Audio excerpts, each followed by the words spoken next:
Welcome to Achieving Failure, a podcast that gives you a break from politics, popular trends, and brings you good old-fashioned life stories. But the van had like 100 holes.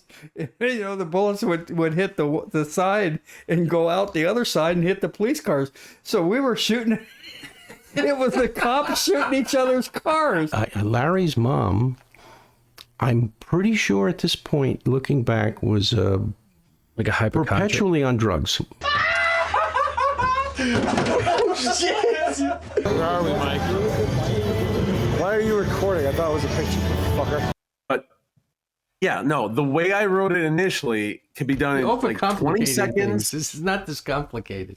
I spent oh my god, dude, I don't even want to say how much did I spend. I spent like something like $2,000 in one night. It was nearly $2,000. Yeah. Not even. This is the bar you recommended to me.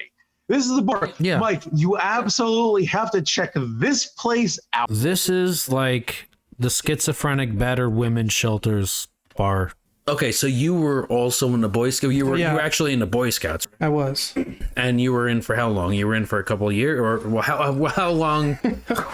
How long were you in the Boy Scouts for? 4 months. But that's impressive. I mean, it won't be the first time I've been rejected by a girl within 3 words. Dude. We're racing around those Jeeps and we're firing our weapons in the air and having a good time, you know. Give him what I actually fucking wrote. But it's so long. That's the problem. No, this is long. Like this is too long. There we go. As long as you can hear me, I'm not screaming in the setup a little bit. No, I know you did. No, I know what you did, and fuck you. Take us out of that group structure.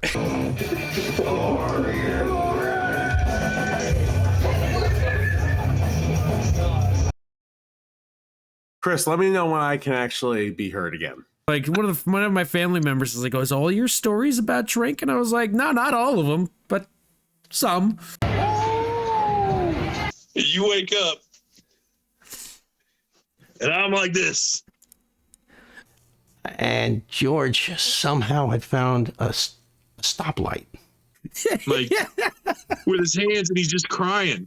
And he's like, I'm sorry, I might have had sex with your wife, but I'm not sure. Real traffic light, like a real one. And it's huge. It's like 4 foot high. She says, I'm going to kill myself. I don't know how to work this thing.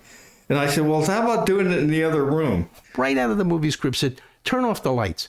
I don't know why the hell anybody would even say turn off the lights, but they said, let's turn off the lights, which was perfect.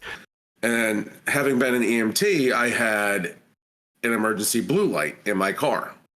They were using they were driving around in my car, using the blue light to pull people over and then robbing them.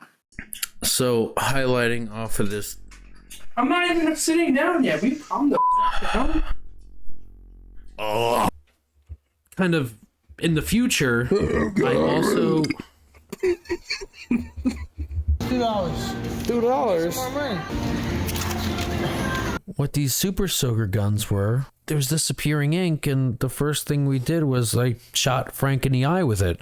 Like the jarts, those giant darts that with a sharp point on it, and you throw them up in the air and towards your target, which by the way includes people. And what could possibly go wrong other than getting impaled in the head? Nick had a backpack. I had a backpack. And Eric had ratchet strapped together this pillow, blanket, tent, weird amalgamated roll up. Well, the entire time he's been stashing like kerosene in his pocket. So he's dumping kerosene on this fucking thing, and then woof, this whole fucking thing lights up. And there she is, smoke pouring out of the back of the house. And she says to my mother and points, look at that. Look at the house is on fire. No. I do know we had a neighbor that asked my mom if she could borrow her vacuum. A week goes by. My mom says, could I get my vacuum back? I need it. Well, I used it I traded it in on a new vacuum for me. Gave me a good deal. When I started flying the helicopter, there wasn't a lot of room to do it, but we knew we could do it. So I flew it underneath the bridge. We came up the other side and I kicked it around and put the light over on him. And the bad guy's standing there Like, and we look and Roger Ramjet's on the ground. He hyperventilated and passed out. I was living in the woods with hippies. I got out of high school, didn't know what I was going to do, didn't want to go to college, and I met some hippies. Like, how dare I? How fucking dare I? How fucking dare I? Because you have no clue what the fuck I went through. Luckily for our listeners, we have a lot. Well, luckily for them, unfortunately for me, since I had to live through it, we have plenty of drinking stories. Record this.